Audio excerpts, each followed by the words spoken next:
Welcome back. So this video is about alcohol. And so the title is, Are You an Alcoholic?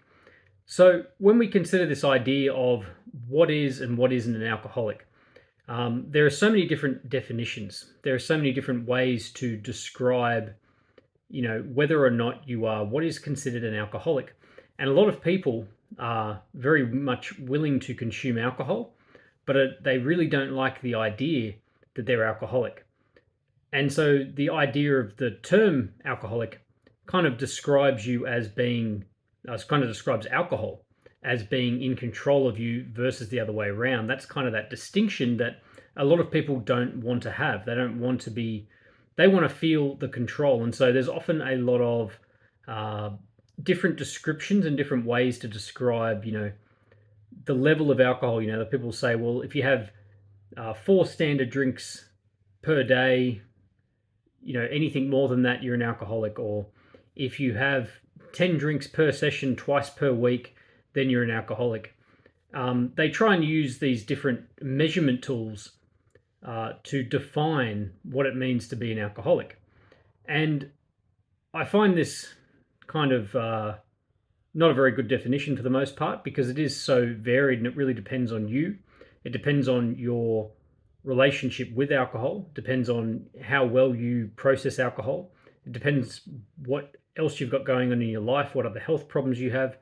There's a lot more to the picture than just, if you have X amount of drinks per day or week, you're an alcoholic, and if you don't, you're not. And people desperately want to be under this idea that they're not an alcoholic. But I think the real distinction shouldn't be so much about whether or not you think yourself to be an alcoholic, but whether you believe alcohol is currently, the amount of alcohol you consume is having a detrimental effect on the things that you want to do with your life. And this is a much more useful question, and it's a much more useful understanding of, how much alcohol you are using and what sort of impact that is having on your life. Because a lot of people can have, a pretty reasonable amount of alcohol. So when you're, say, in high school, leaving high school, university type thing, when you're younger, you can consume quite a significant amount of alcohol. Your body can usually take it. You can take the hangovers better. You don't have a great deal of responsibility usually at that age, so that you're not going to destroy too much as a result of your drinking and so on. Versus, so, someone who might be having 50 drinks per week, whilst it's not great for their health, their overall life is probably not suffering a great deal as a result of that. Versus somebody who has that same amount of alcohol, who has 3 small children at home, is a senior position at work, and that amount of alcohol is just completely ruining so many different parts of their life. And that's really what it comes down to when we look at should you drink or should you not drink, is basically how much impact it is having on you. Because what we don't understand is that even at small volumes, depending on what your goals are, alcohol can still be having quite a detrimental effect to your life. You might only have a 6-pack after work, which for a lot of people doesn't seem like a lot of a lot of alcohol. To some people it does, but there's plenty of people, especially in Australia, who would say, well, it's just a 6-pack. It's not a huge amount of alcohol. It's not going to kill me outright. Therefore, it's no big deal. But, you're still not getting great sleep as a result. You still got all those extra calories helping you gain weight. You're waking up more grumpy and tired than you would be normally. And that's then flowing on to other parts of your life. So when you consider your alcohol intake, it is one of the most difficult things to be honest about, whether you're kind of in control of it or whether it's in control of you, and whether you're doing it just out of habit versus doing it because you really kind of want to do it at that particular time. And it's quite a big gray area. There's no real black and white here.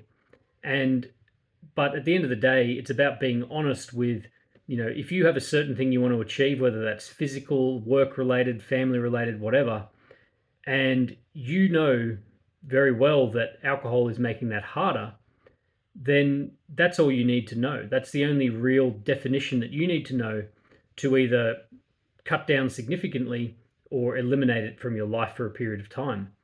And alcohol is one of these things that comes up again and again, especially in the fitness game, where a lot of people who they might be doing a whole lot of other things right, but the alcohol is really taking its toll. And this definition, I remember a guy going a long time ago now, and he was wanting to lose weight, he was wanting to get fitter, and he was doing okay with it. And I asked him about his, how much he drinks, and he said, "Well, I'm not an alcoholic or anything. I have maybe 10 or 15 shots every night after work." And I said, "Well, to me, that still seems like a fair bit of alcohol. That's like 100 plus standard drinks per week." And he said, "Yeah, but it's not a full bottle. I'm not having a full bottle of vodka every night." And that was kind of his justification and his definition to say, well, if I have anything less than a full bottle of vodka, I'm not an alcoholic. And that's a relatively extreme example, I think, because most people aren't drinking that much. But everyone kind of has their certain level where they'll say, well, if I have less than this amount, it's kind of all okay. But then they're still getting many of the negative effects as a result.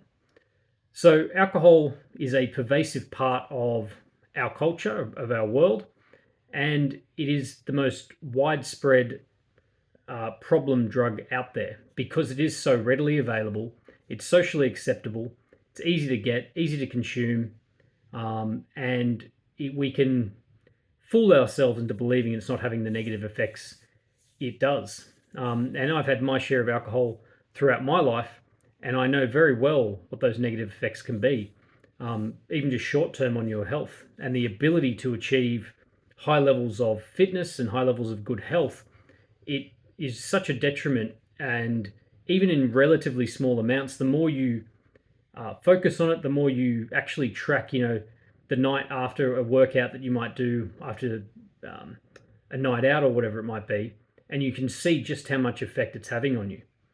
So if you know that alcohol is a problem with your life, then it's really worth considering and being honest with yourself about what it is doing and what things you might have to implement to get away from this mentality of, well, if I have less than this, it's all okay.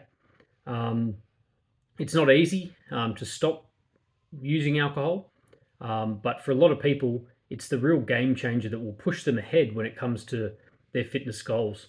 And so one of the things I like to say to a lot of people is that you can usually maintain a pretty high level of fitness and still drink alcohol, but it's very difficult to build a good level of fitness whilst you're drinking alcohol. So if you're already somebody who's spent 10 years training and you're really been quite fit, often you can get away with a reasonable amount of alcohol intake throughout the weeks and the months of your life. But if you're someone who's trying to lose weight or you're someone who really needs a health kick, then for most people, eliminating alcohol entirely is a much better idea, at least for a period of time whilst you're trying to build that fitness, because it is just so detrimental to your health overall.